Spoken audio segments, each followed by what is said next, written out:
साथियों, इस समय देश में एक बड़ा भयानक षड्यंत्र चल रहा है और उस षड्यंत्र के केंद्र में इस समय जो स्थान है वो है बिहार।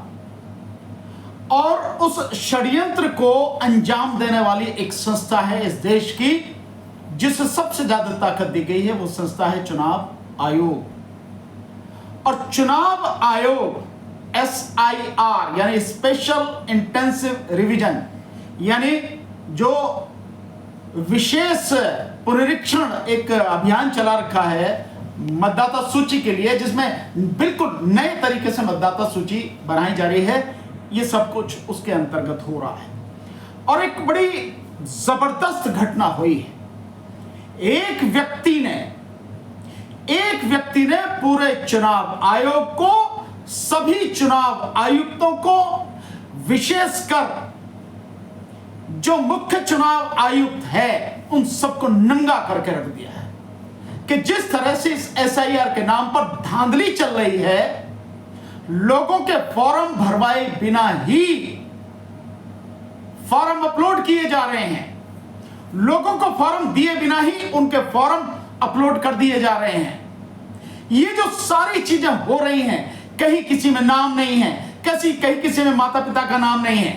पहले तो इलेक्शन कमीशन ने 24 जून को जो अपना नोटिफिकेशन निकाला, जिसमें उसने 7 तरह के डॉक्यूमेंट मांगे थे, वो डॉक्यूमेंट जब लोगों के पास नहीं है तो उसके बाद एक ऐड निकाला गया कि 26 तारीख को एक ऐड निकाला गया, 26 को या 6 को था, 6 जुलाई को एक ऐड निकाला गया बिहार के इलेक्शन उसमें न्यूज़पेपर्स में, और उसमें कहा गया कि किसी भी डॉक्यूमेंट की जरूरत नहीं है, आप ऐसे ही फॉर्म दे सकते हैं।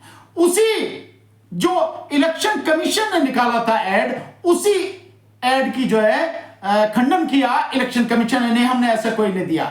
और उसके बाद से सारे के सारे जो फॉर्म लिए जा रहे हैं बिना किसी कागज के लिए जा रहे हैं, कई कागज लिए जा रहे हैं और मैक्सिमम बिना किसी कागज के। और अब जो चीज सामने आई है, जो अजीत अंजुम साहब ने बिल्कुल बिहार के जिले जिले में जाकर जो रिपोर्टिंग की है, ग्राउंड रिपोर्टिंग की है, वो 50 से ज्यादा BLO से बात की है, SDO वगैरह से बात करने की कोशिश की, SDO ने बात नहीं की। जो उन्होंने बात की, वहां की जो BDO उनसे बात की, जो बात करना नहीं चाहते थे, जो बात करने से डर रहे थे, वो सारी चीजें। और इसी चक्कर में जो उन्होंने ग्राउंड रिपोर्टिंग दिखाई, जो एक BLO से पूछा, उसकी पूरी रिपोर्टिंग 45 मिनट का वो वीडियो है और 12 तारीख का वो वीडियो है।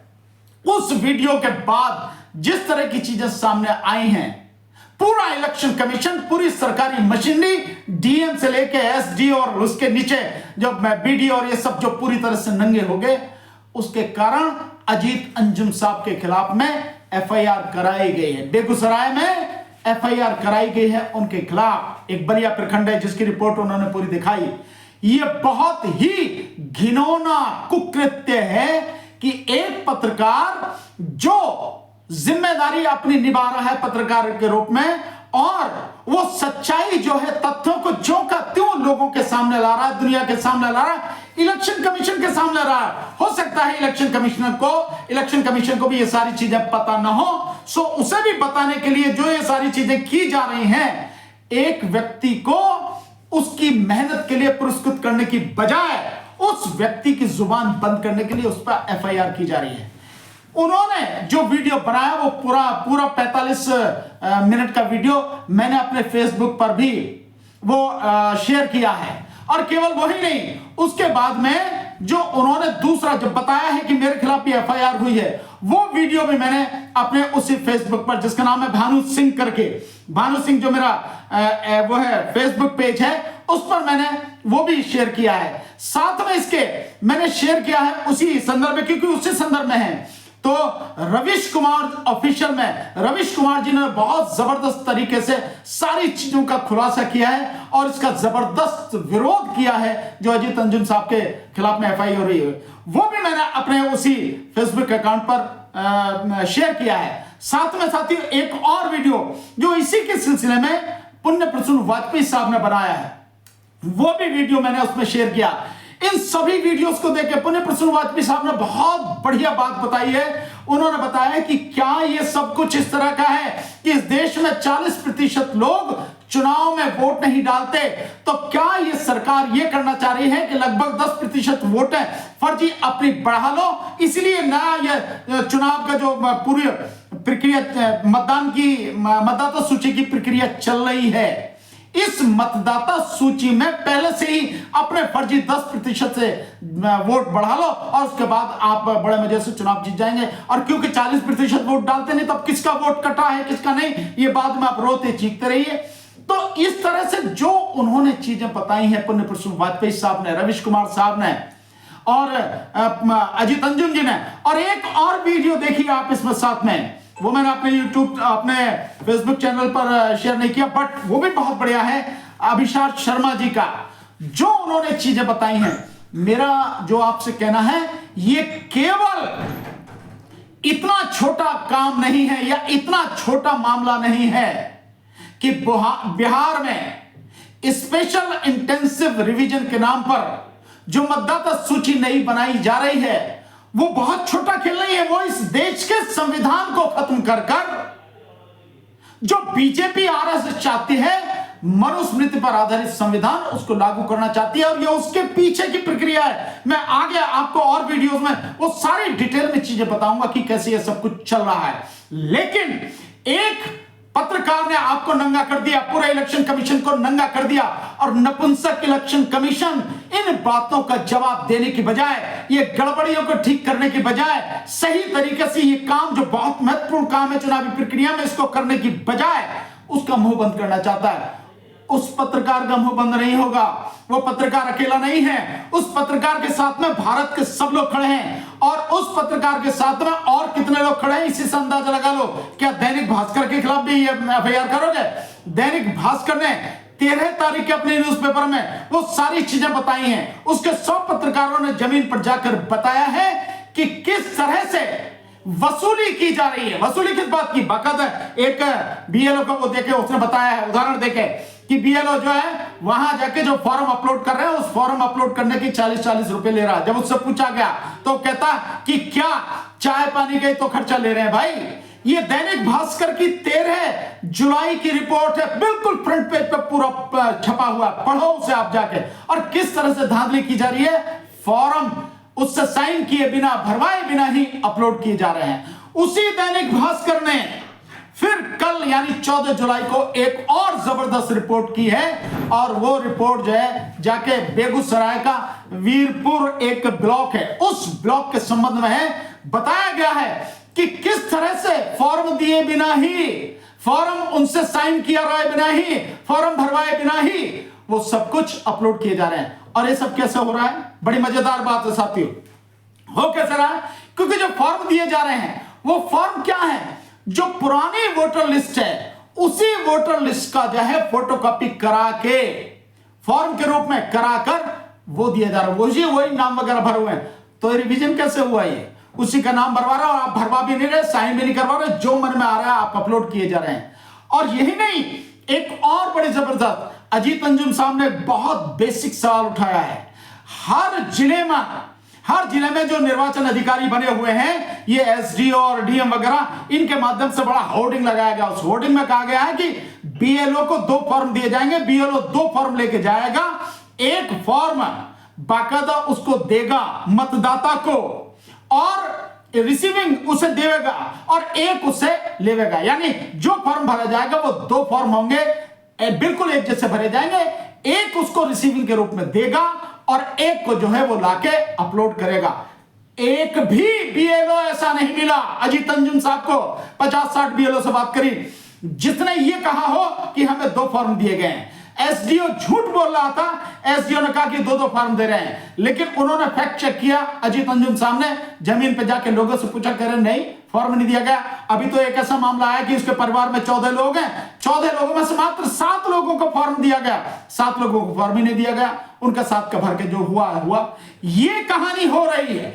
यानी एसआईआर के नाम पर, स्पेशल इंटेंसिव रिवीजन के नाम पर जिस भयानक तौर पर धांधली हो रही है, और जिस तरह से बीजेपी इस बेईमानी को, इस धांधली को, इस गड़बड़ी को सपोर्ट कर रही है, इलेक्शन कमीशन को सपोर्ट कर रही है, इससे ज्यादा शर्मनाक बात नहीं होगा। और यह बात इस बात को सिद्ध करती है कि बीजेपी और इलेक्शन कमीशन दोनों एक हैं, और इलेक्शन कमीशन बीजेपी के लिए काम कर रहा है और देश के संविधान को खत्म करने के लिए काम कर रहा है।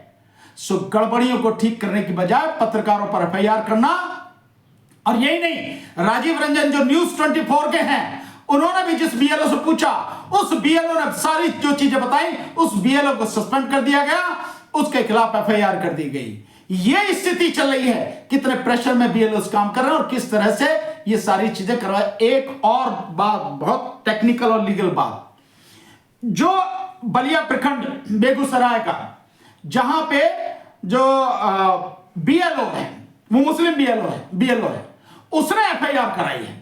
वो पूरा वीडियो आप देखिए, मैंने देखा है पूरा वीडियो, हर वीडियो जो वहां से आ रही है बिहार के संबंध में मैं लगातार देख रहा हूं, वो वीडियो उसमें साफ है। अजीत अंजुम साहब अनुमति लेकर वहां गए, उस कमरे में अनुमति लेकर, उसी बीएलओ से अनुमति लेकर बात की, उसने अनुमति दी तब उन्होंने बात की। और उसके बाद में अंसारुल हक है वो बीएलओ, उससे अनुमति लेकर बात की, उससे बैठ के उन्होंने कहा आप इधर आ जाइए, यहां बैठ के आराम से बात होगी, बैठ के वहां उन्होंने बात की।